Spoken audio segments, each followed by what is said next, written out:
This video will focus on 3 true horror stories that happened in libraries.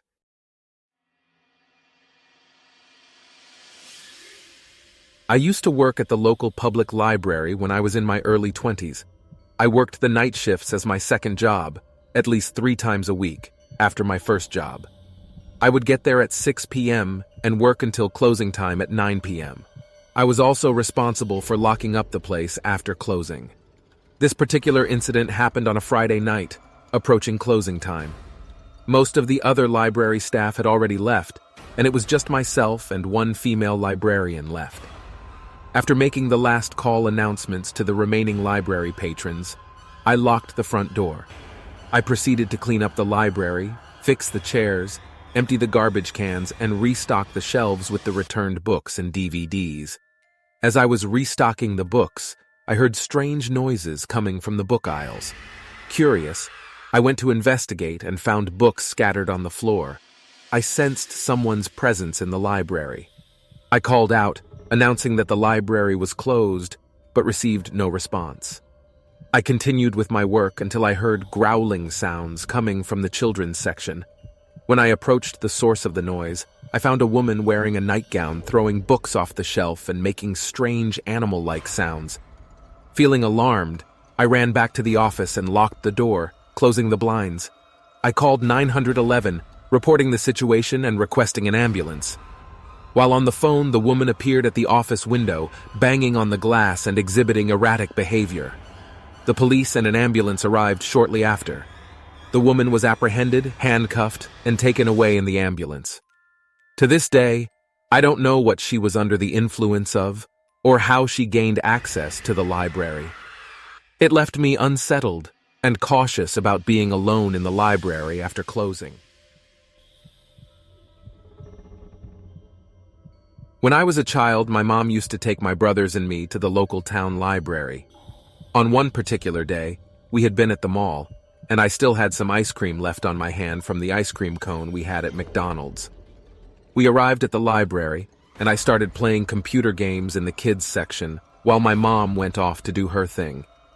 After getting bored of the computer games, I wandered through the aisles of books, looking for the I Spy books.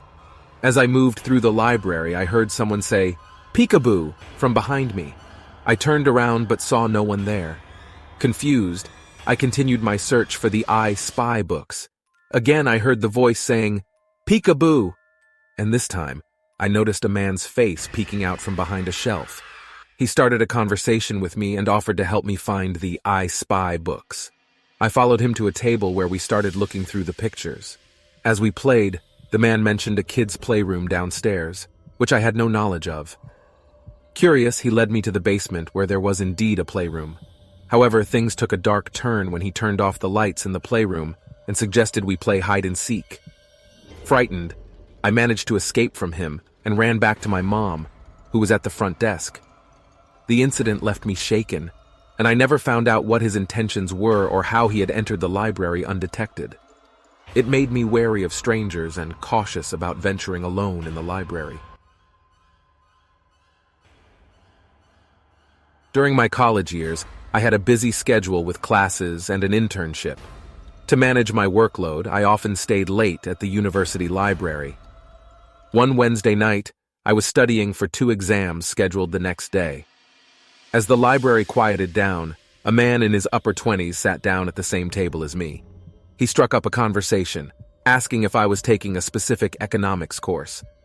Although I politely declined, he continued talking, making me increasingly uncomfortable. His smile and intense stare made me question his intentions. I asked him about his economics professor, and his vague responses raised suspicion. Sensing something was off, I went to the security worker and explained the situation. The security worker confronted the man, who failed to produce a student ID or remember the name of his dorm building. The security worker escorted him out of the library, cautioning me to be careful on my way back to my dorm. As I left the library, I heard footsteps behind me and turned to see the man sprinting towards me. Terrified, I screamed, but he tackled me and threatened me with harm. However, 2 passers-by heard my cry for help and intervened, causing the man to flee. They called the university police, and the man was later apprehended. The traumatic experience reminded me of the dangers that lurk in seemingly safe places. It also made me grateful for the strangers who came to my aid, potentially saving my life. These 3 true library horror stories serve as chilling reminders that even in places associated with knowledge and tranquility, danger can still lurk. While libraries offer valuable resources and learning environments, it's important to remain vigilant and trust your instincts when encountering unfamiliar or unsettling situations.